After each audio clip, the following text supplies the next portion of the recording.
And today we are honored to welcome a man whose life embodies courage, resilience, and an unbreakable spirit of the human heart. But before I introduce Cedric King, I want to tell you a little bit about him. He joined the United States Army in 1995, and he earned the elite title of U.S. Army Ranger. Now, he's going to tell us a little bit more about what that means when we talk to him. But during his third deployment in Afghanistan, not his first, his third deployment in Afghanistan, Cedric was critically injured on July 25th, 2012, when an IED explosion changed his life forever, resulting in the loss of both of his legs and significant internal injuries. But his story did not end there. In many ways, it began there. Since his injury, Cedric has gone on to accomplish what most people would call impossible. He has completed the New York City and Boston marathons multiple times. I can't even walk out to the mailbox without huffing and puffing. And this guy is running marathons not only in New York, Boston, but around the world. He climbs mountains. He does the unthinkable. He Get this. He also finished a 70.3-mile half Ironman triathlon. I got tired saying it. He's also an author of a great book titled The Making Point. Cedric continues to motivate and inspire audiences around the world. His mission now reaches far beyond himself. He is committed to helping others discover strength in adversity, hope in hardship, and purpose in their pain. And one of my favorite lines from Cedric is this: love comes from a part of us that is not visible from the outside. You can't touch it, but you can definitely feel it. Ladies and gentlemen, it is my honor, especially on this day where we recognize those who have sacrificed for our freedom, to introduce to you retired U.S. Army Master Sergeant, author, athlete, speaker, husband, father, and an ambassador for the Gary Sinise Foundation, and most importantly, a true American hero, Cedric King. Cedric, welcome to the show. Man, that is a great intro, my friend. Good gracious.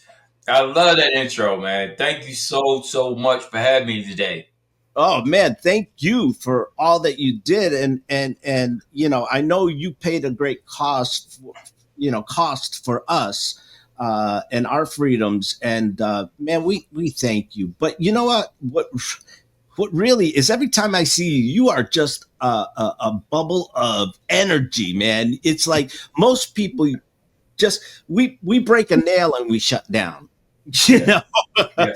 we start. I have tough times too. I don't want to act like it's everybody else and not me. But I have tough times too, man. And Oh, I could imagine. yeah, I do. But I try not to stay there too long, though. I try not to stay there too long.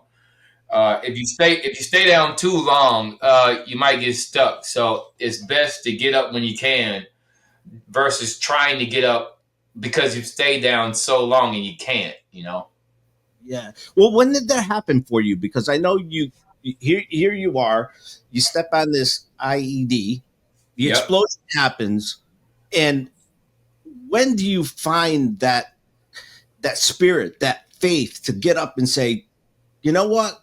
I'm going to take on the world. This is not going to destroy me, define me. Because I'd be angry at the world. Yeah. I'll, I would Yeah. be angry, and most people would. But when did that moment happen? I know we think. I know sometimes we think that it's like the tragedy happens and then there's that one moment. But for me, it didn't happen like that. Yes, there were defining moments where certain things happened. But for me, it was there already. It'd be like me asking you, well, when did the business the idea really kick in? The truth is, you were always a businessman. You were always thinking about ways that you could do this or that better. And for me, I was always trying to think of ways to challenge myself. Always was thinking of ways on how not to get stuck in a rut. Always was thinking of ways how I can do something that I hadn't done before. So when this happened, yeah, it was really, really, really tough. It's a gut punch, man. It's a punch in the gut, man. It's a kick in the balls.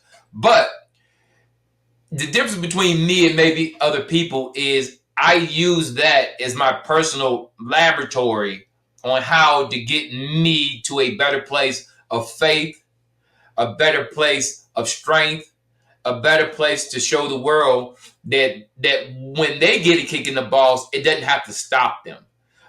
This was an opportunity for me to know that what I believe, the faith that I have in God, is not just something that's talk. Now I can prove to myself that I'm not all talk anymore. I actually am rising to the occasion when things are at their darkest.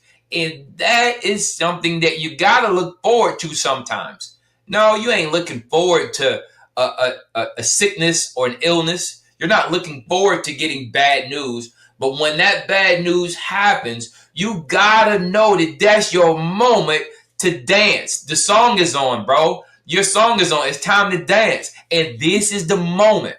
You can't sit around and wait to get strength. No, you got to use the strength that you have when the storm hits. It's too late to go out there and get muscles now. You got to get the muscles that you've already gotten and use what you got to get where you need to get to.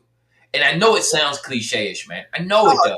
Say, because you know what? Some people haven't faced the storm yet, and some people are going through the storm. And if you haven't gone through it, or you're gonna go through it, and like you said, that is the time that you rise to the occasion, that your faith sets in stronger, because every storm does pass, and we do a little cleanup afterwards, and we move on.